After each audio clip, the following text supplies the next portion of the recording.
Distribution de tracts électoraux à Tiddas, petit village à une centaine de kilomètres au nord-est de Rabat.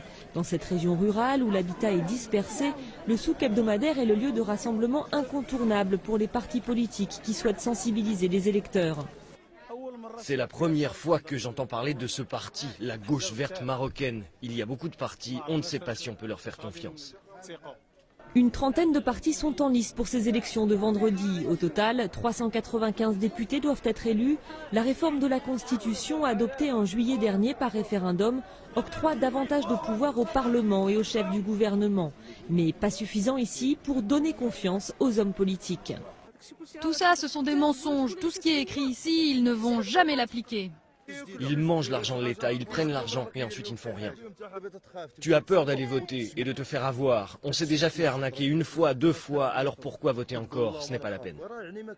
Dans le souk, plusieurs petits groupes sillonnent les allées en chantant des slogans ainsi que le nom de leur candidat.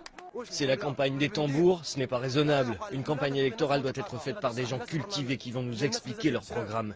Ici, les gens se font encore acheter et il y a des hommes politiques qui profitent de leur ignorance. L'analphabétisme atteint 30% à l'échelle nationale, plus encore dans les régions rurales.